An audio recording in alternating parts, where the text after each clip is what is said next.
ବୁଝିଦେବି। ସବୁ ଠିକ କଥା ଯେ ଆମର ନାତି ହବ ତ? ହବ, ଅଳ୍ପ ହବ। ନାତୁଣୀ ହେଲେ ମୁଁ କଣ ତାକୁ ଘରକୁ ଆଣିବି? ସେଇ ଡାକ୍ତରଖାନାରେ ତାର ରଫା ଦଫା କରିଦେବି। ହଁ ଯେ ନାତି ହବ କି ନାତୁଣୀ ଯଦି ଆଗରୁ ଜଣା ପଡନ୍ତା ପଛରେ ଏତେ ପାଲା କରିବାକୁ ପଡନ୍ତାନି। ସେ ବିଷୟରେ ଶୀଘ୍ର ମୁଁ ବ୍ୟବସ୍ଥା କିଛି କରୁଛି, ତମେ ଥାଅ ଏଠି।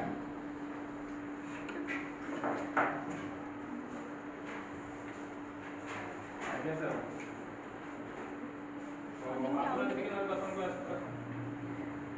ବୋହୂ, ଏ ବୋହୂ, ତୋ ଦେହ ଏବେ ଭଲ ଲାଗୁଛି ତ?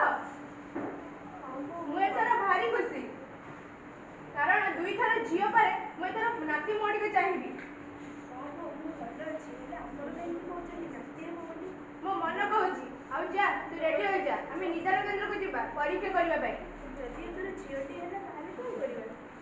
ଝିଅଟିଏ ହେଲେ ମୁଁ କଣ ତୁ ଚୁପ୍ କର, କିଛି ଜାଣିନୁ। ଝିଅ ହେଲେ ସେ ଆମ ବଂଶର ରକ୍ଷା କରିପାରିବ। ସେ ପୁଣି ବାହା ହେବ, ତାର ପାଠ ପଢିବାର ଖର୍ଚ୍ଚ, ତାର ପଢିବାର ଖର୍ଚ୍ଚ ସବୁ ଯାକ ପକେଇବ। ସେ ପୁଣି ବାହାରେ ଯୌତୁକ ନେବ। ପୁଅ ହେଲେ ସେ ଆମ ବଂଶ ରକ୍ଷା କରିବ, ଆମ ପରିବାର ପୋଷିବ, ଆଉ ଯୌତୁକ ଆଣିବ। ତୁ ଚୁପ୍ କର, ଯା ରେଡି ହୋଇଯା, ଆମେ ଏବେ ଡାକ୍ତରଙ୍କ ପାଖକୁ ଯିବା ପଚାରିବା ପାଇଁ ଝିଅ ହେବ ନା ପୁଅ ହେବ। ପୁଅ ଝିଅ ସବୁ ସମାନ। ଆପଣ କଣ ଜାଣିନାହାନ୍ତି ଆମ ଦେଶର ରାଷ୍ଟ୍ରପତି ଆମ ଓଡ଼ିଶାର ଝିଅ ବୋଲି? ଆମ ରାଜ୍ୟରେ ଆମ ଦେଶରେ ଅନେକ ଝିଅ ସେବା, କ୍ରୀଡ଼ା, ସ୍ୱାସ୍ଥ୍ୟ, ଶିକ୍ଷା ଅନେକ କ୍ଷେତ୍ରରେ ଆଗରେ ବୋଲି। ତୁ ଚୁପ୍ କର, ଗର୍ଭ ନଷ୍ଟ କରିଦେବା।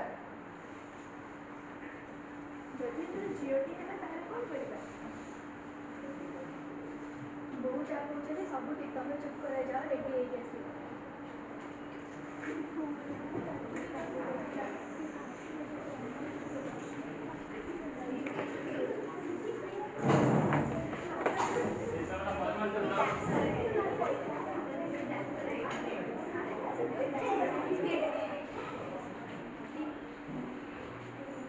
ଆଜ୍ଞା ନମସ୍କାର।